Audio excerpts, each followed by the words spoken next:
Strange is a surgeon who can listen to music and dance while working. Not only that, he even plays a guess the song game with his assistant right in the operating room.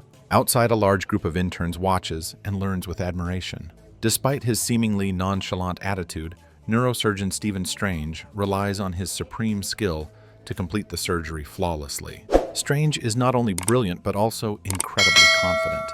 He and his beautiful colleague Christine even stopped a body being wheeled away to retrieve an organ for a transplant. Strange then used an extremely delicate technique to remove a bullet hidden in the patient's brain, saving a person who had already been pronounced dead. But this is just one of the normal surgeries in his illustrious medical career. His success in the medical field has brought Strange a life of wealth and luxury. He lives in a high-end apartment in the heart of New York City.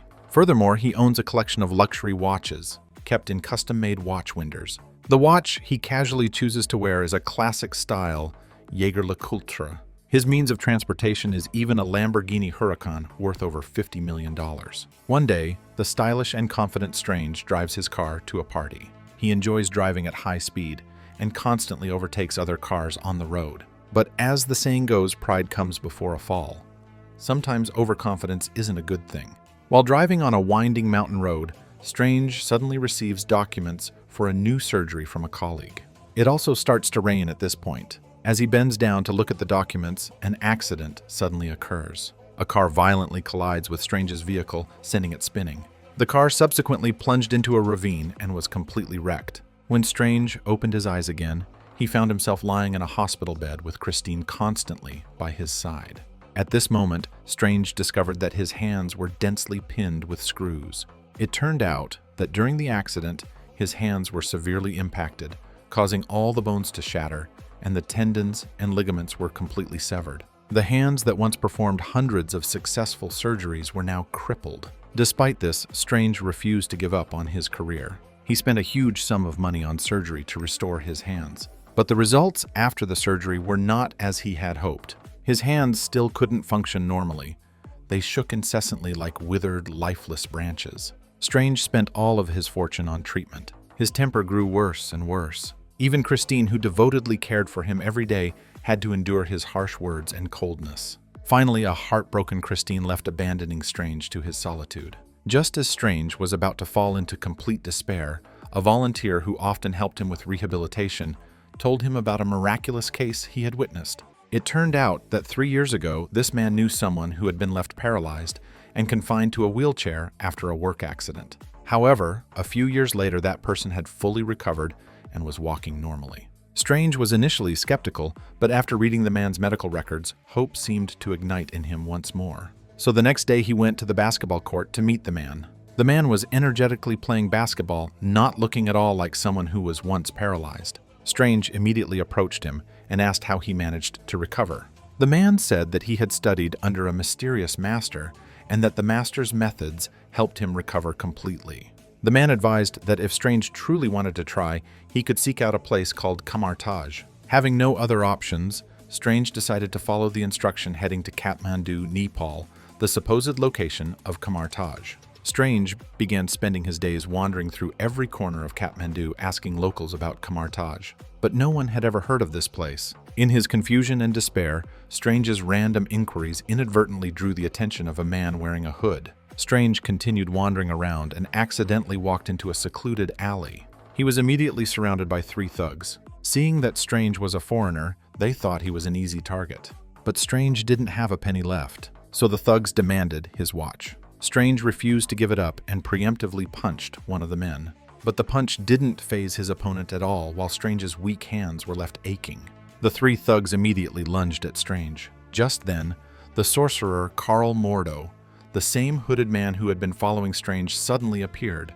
In an instant, he easily took down all 3 thugs. He then returned Strange's watch, which the thugs had stolen from him. Strange took back his Jaeger-LeCoultre watch, but he noticed that the crystal had shattered during the fight. At that moment, Mordo suddenly spoke up. "Are you looking for Kamartaj?" Strange seemed to realize something, so he immediately followed Mordo closely. Finally, Mordo led Strange to a very ordinary-looking door. At this point, Strange's wariness resurfaced. He was still worried that Mordo might betray him. But upon stepping through the small door, Strange discovered a completely different world inside. Mordo told him that this place was the sanctuary of the Ancient One, who was their master. Strange entered the great hall and immediately saw an elderly man in a robe who looked like an immortal sage. He assumed this person was the Ancient One. But unexpectedly, a bald monk who was pouring tea suddenly spoke up. "Welcome." It turned out that this seemingly youthful person was in fact the Ancient One. With just a glance, the Ancient One could clearly see Strange's illness, his problems, and his purpose for being there. Strange asked the Ancient One what method she used to heal the paralyzed patient previously. Strange initially thought the Ancient One might possess some kind of advanced medical technology, like cell regeneration, but had to hide here because it wasn't approved by medical authorities. However, the Ancient One said she used spiritual therapy and enhanced mental strength to allow the soul to guide the body to heal itself. These words sounded nothing short of preposterous to a medical doctor like Strange. He felt like he was being deceived. He had spent his entire fortune and time to come here only to be lured down the path of spiritual cultivation. In his eyes, there was no such thing as a soul in this world. The angrier Strange became, the more he wanted to physically attack her. But unexpectedly, the Ancient One struck first. With a single wave of her hand, she caused Strange's soul to separate from his body. This action stunned Strange. What was happening before his eyes was completely beyond his comprehension. But Strange still refused to believe. He suspected that the cup of tea he had just consumed must have been spiked. Seeing his stubborn disbelief, the Ancient One struck again. "Open your eyes." She gently touched a point on Strange's forehead, and instantly he was thrown backward and propelled into outer space, soaring through countless different infinite dimensions. He witnessed creatures of all shapes and forms, from benevolent to evil. Finally, Strange returned to the starting point. This time, Strange's worldview was completely shattered, and his perception was expanded. He finally believed that the bald figure before him was not a fraud, but a true master. "Please save me." But the Ancient One drove him out of the sanctuary. Strange was kicked back out onto the street. He remorsefully knocked on the door, begging to be let back in. He understood that this was the only place that could save him. Mordo found it strange, because both he and the Ancient One recognized that Strange truly had a gift. He was an excellent talent for learning the mystic arts. But he didn't understand why the Ancient One had cast Strange out. It turned out the Ancient One saw in Strange the reflection of her previous, most brilliant student, Caecilius. Caecilius was a genius, but unfortunately he later followed Dormammu, the ruler of the Dark Dimension. One day, Caecilius and his accomplices secretly returned to Camartage and eliminated the librarian. He tore out 2 important pages from the Book of Cagliostro from the Ancient One's library. Once he deciphers the contents of these 2 pages, the entire world will fall into catastrophe. Therefore, Mordo believed they needed a new source of power like Strange to deal with Caecilius. Strange sat outside the door, waiting for half a day until the door finally opened. The sorcerer Mordo led Strange to the dormitory area. Before leaving, Mordo gave him a small card with writing on it. "What is this, my exclusive spell? It's the Wi-Fi password. We're not savages." Strange finally set foot inside Camartage. He took out his wristwatch, which was completely shattered. The reason he kept wearing this watch was because the back was engraved with a line, "Time will tell you how much I love you, Christine." It turned out this watch was a gift from Christine. Strange knew that his current self was unworthy of this affection. He gently put the watch down and officially began his course on the mystic arts. The Ancient One instructed him that through reciting incantations, one could summon energy from the multiverse. And this energy can form a defensive shield or an offensive weapon. During his studies, Strange went to the library to borrow books. The new librarian is a bald, plump man named Wong. When Wong learned that a newcomer like Strange had finished reading 4 thick ancient books in just 1 short week, he decided to take him to the advanced section reserved for masters. While Wong was selecting a few introductory books for Strange was attracted by a book on the shelf that was shimmering with a faint glow. Strange heard from Wong that this was a high-level magic book, the Book of Cagliostro, which only Sorcerer Supremes could understand. Given his current level, reading and comprehending its content was impossible. However, Strange was determined to open the book and discovered that 2 pages were torn out. Wong told Strange the story of the traitor Caecilius. The reason he stole the 2 pages was that they contained the ritual to summon a terrifying demon. At the same time, Caecilius was leading his followers in performing the summoning ritual. All of their eyes turned purple because they had become disciples of the Dark Dimension's master Dormammu. Dormammu was awakened by his followers on Earth, and he granted dark powers to his loyalists. A terrible catastrophe was rapidly descending upon the human world. Meanwhile, Strange practiced magic with other trainees every day. But because the nerves in his hands were damaged, the magic that others easily performed left him fumbling and unable to execute it. The instructor Mordo required each student to use a sling ring, which could help them draw space portals to traverse the multiverse. Other trainees easily conjured brilliant sparks, but Strange couldn't generate anything. The Ancient One noticed Strange's instability and kept him back for a private talk. Strange insisted that his crippled hands were the reason preventing him from learning magic. But the Ancient One did not agree. She had an elderly man who had even lost both of his arms demonstrate for Strange. Despite this, he could easily conjure a magical shield. The Ancient One realized Strange's mindset was too heavily afflicted, so she decided to use a special method to treat this new disciple. So she drew a space portal and sent Strange to the summit of Mount Everest, a majestic but bone-chillingly cold environment. In this harsh environment, standing alone in thin clothing for 3 minutes would surely result in death from the cold. While Strange was still bewildered, the Ancient One quietly turned and left, abandoning him alone on the mountaintop. The only way to survive was for Strange to conjure a space portal himself to return. Initially, Strange fumbled and failed repeatedly. Finally, he forced himself to calm down and follow the natural law. Meanwhile, on the other side, the Ancient One and Mordo worriedly waited, knowing that if Strange failed, this challenge could end in a tragedy.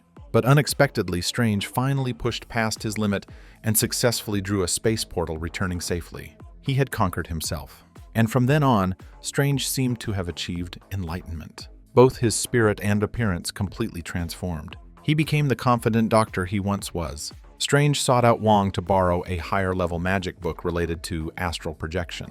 However, due to his playful nature, he teased Wong for not knowing Beyoncé's songs, which angered Wong, who flatly refused to lend him the book.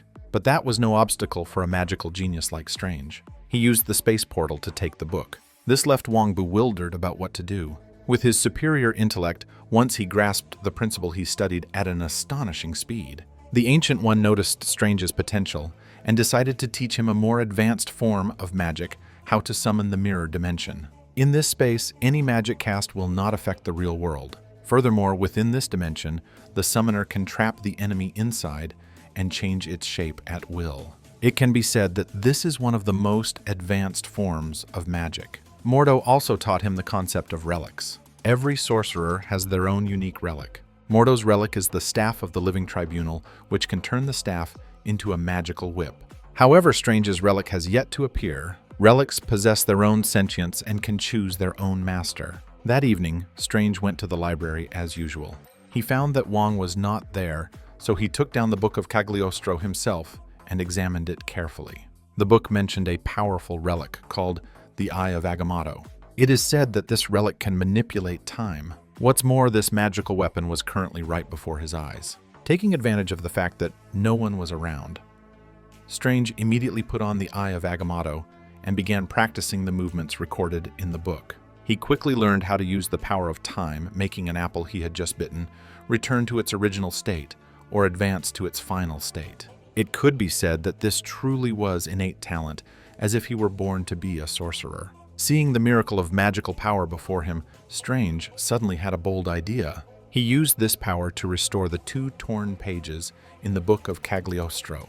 He wanted to see what magic the traitor Caecilius had stolen. But the proverb says, curiosity killed the cat. The moment Strange restored those 2 pages, everything immediately changed. He nearly summoned the Dark Lord Dormammu. Mordo further warned Strange not to use the power of time arbitrarily, as it would disrupt the flow of the timeline and lead to chaos. Strange had no idea what Dormammu was, and why everyone was so wary of mentioning him. So Wong explained to him the true meaning of Camartage's existence. It turned out that Camartage is the headquarters for sorcerers on Earth, and the Ancient One is their leader, known as the Sorcerer Supreme. Their purpose is to defend Earth against attacks from the magical realms. They established 3 sanctums on Earth, located in Hong Kong, New York, and London respectively. These 3 sanctums form a magical shield protecting the Earth, and their greatest enemy is Dormammu from the cosmos. He is a universe destroyer. Dormammu constantly devours planets and incorporates them into his dark dimension. and Earth is the target he desires most. The 2 pages Caecilius stole contained magic that allows one to absorb Dormammu's dark power to become stronger. Once the sanctums are destroyed, Dormammu will face no obstacles and can easily invade Earth.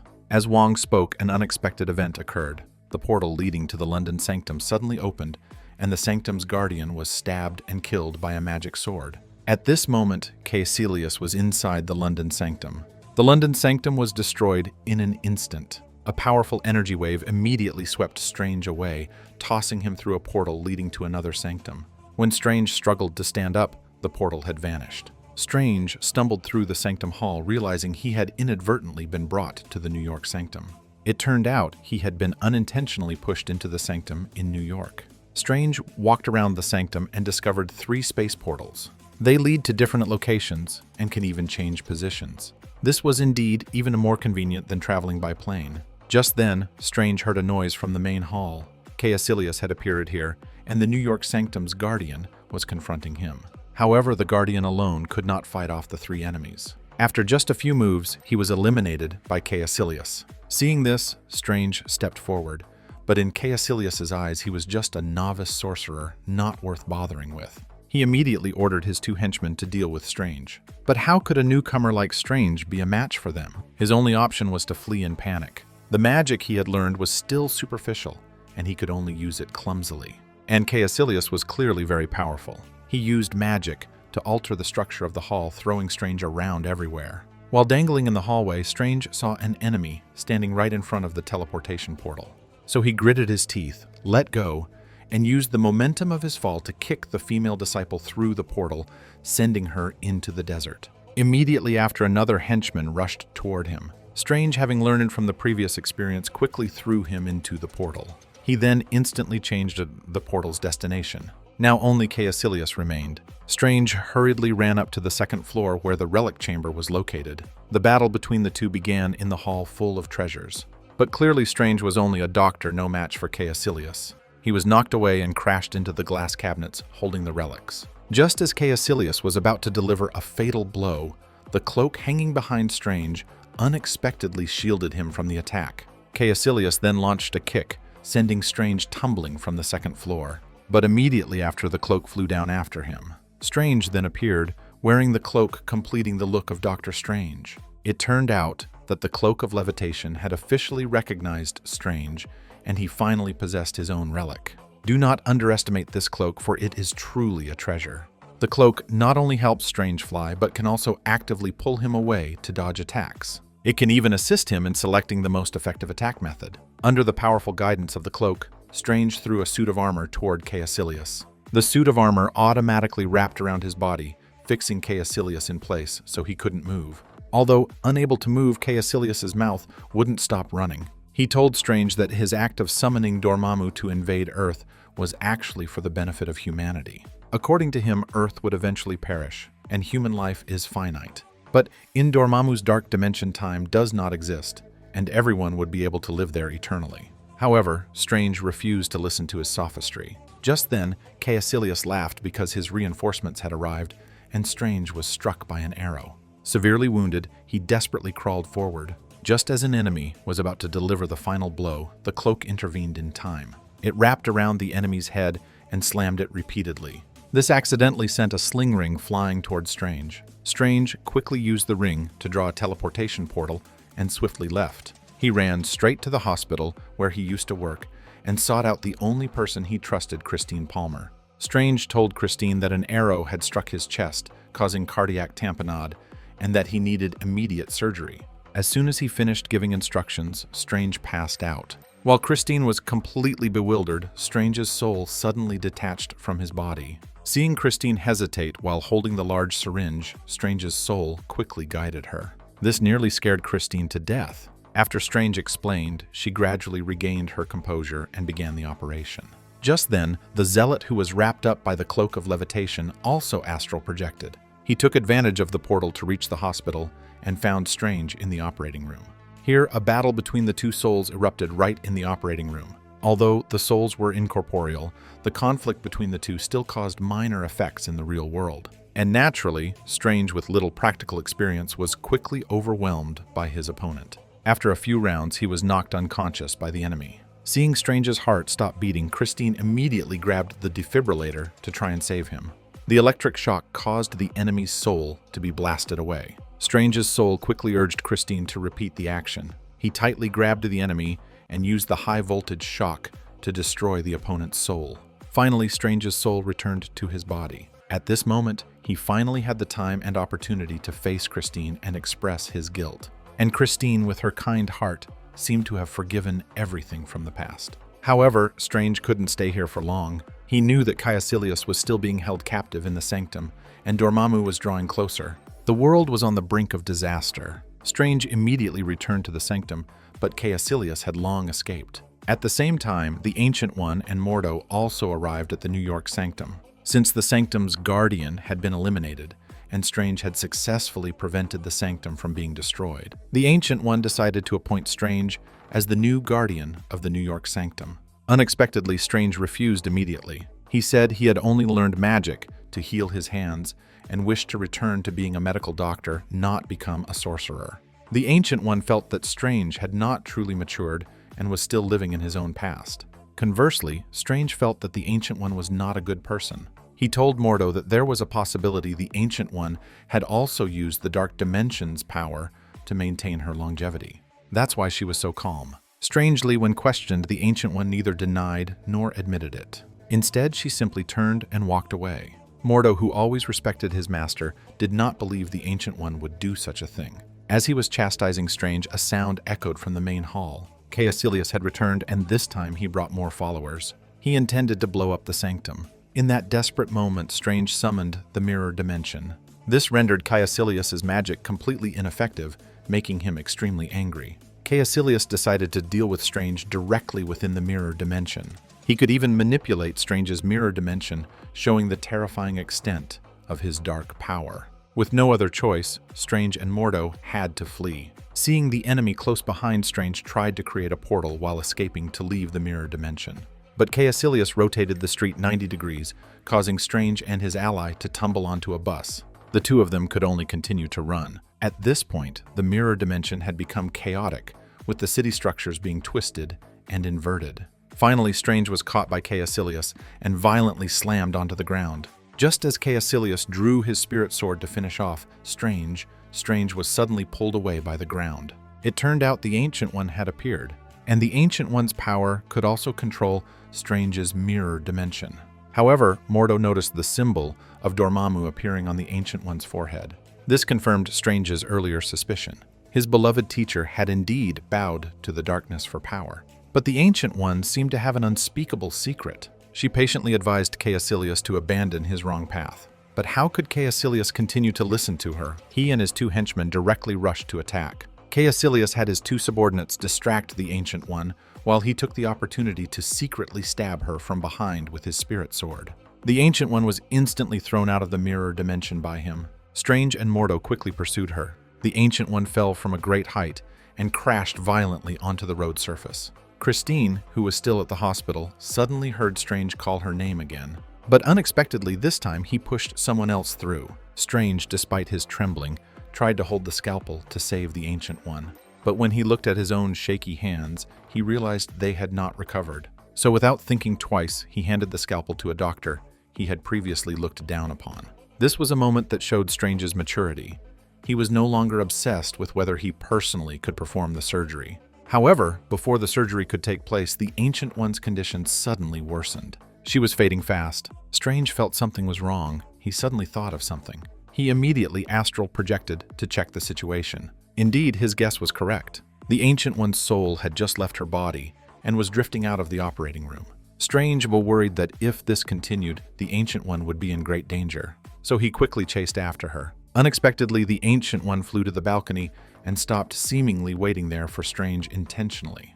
The Ancient One revealed that she had long known she would meet her end this way. When she was young, in order to protect the Earth, she had used the power of the Dark Dimension to make herself stronger, which led to the current chain of events. She admitted that she was no longer worthy of being the Sorcerer Supreme. And now, with Strange's arrival, she felt it was time for her to step back. In the final moments of her life, the Ancient One took Strange's hand. She affectionately gazed upon the world she had protected for 100 years one last time. Then her soul dissolved into the air forever. Strange felt immense sadness in his heart. Previously, he was always concerned about whether his hands could be healed, whether he could continue to be a doctor saving people. But after the Ancient One's passing, Strange gained a bigger ideal and responsibility. He didn't just want to save one or two people, but the entire world. Strange kissed Christine, the woman he truly loved, goodbye. He then resolutely put on the cloak of levitation and returned to Camartage. At this moment, Mordo was in a state of extreme depression. He felt betrayed by the Ancient One, and his faith was severely damaged. Strange chastised Mordo, reminding him that Caecilius had already destroyed 2 of the 3 sanctums protecting Earth. The world was on the brink of destruction, and Strange alone couldn't save everyone. There was no time for Mordo to grieve or harbor doubts. Mordo was convinced by Strange's words, so he composed himself and went with Strange to the Hong Kong Sanctum. But when they arrived, it was already too late. The Hong Kong Sanctum had been destroyed, and Dormammu's dark dimension had invaded Earth. Mordo thought all was lost, but Strange did not. He wanted to use the Eye of Agamotto to harness the power of time, reversing everything back to before the Hong Kong Sanctum was destroyed. Caecilius immediately realized Strange's intention. He had a bad feeling and rushed to stop him, but it was too late as Strange had successfully executed the spell. The whole of Hong Kong was like a videotape rewinding. Everything began to return to its former state. Caecilius, with his dark power, managed to escape the confinement of the reversed time flow. He rushed forward, determined to fight Strange to the death. Mordo quickly rushed to help, using his staff to grab Caecilius's leg, slamming him against the wall and sealing him. At the same time, Strange also rescued Wong from the rubble. Everything seemed to be returning to normal. The dark dimension was also about to be pushed out of Earth. But Caecilius refused to give up. He broke the seal and unleashed a powerful magic attack that shook the entire area. The incredibly strong shockwave stunned Strange and simultaneously interrupted the time spell. The Sanctum's restoration process halted, and time on Earth completely stopped. Everything seemed to be frozen, facing the scenario where Earth was about to be swallowed by Dormammu and enter a timeless universe just as Caecilius wished. At this exact moment, Strange's mind started racing. He seemed to have found a way to deal with Dormammu. Strange immediately used the cloak of levitation and flew straight into the dark dimension. He landed on a strange planet, and behind him appeared a pair of huge, glowing eyes. The Dark Lord Dormammu had finally revealed himself. But instead of being afraid, Strange proposed negotiating with him. But why would Dormammu negotiate with a tiny human small as an ant? He easily vaporized Strange into ashes with a single breath. But unexpectedly, time reversed, and Strange reappeared before him again, demanding to negotiate terms. Dormammu eliminated Strange again, but Strange kept returning, appearing before him like an endless loop. This time, Dormammu sensed something was wrong. He couldn't understand what trick Strange was playing. It turned out Strange had used an endless time loop. Dormammu felt mocked. He was so angry he wanted to obliterate Strange immediately.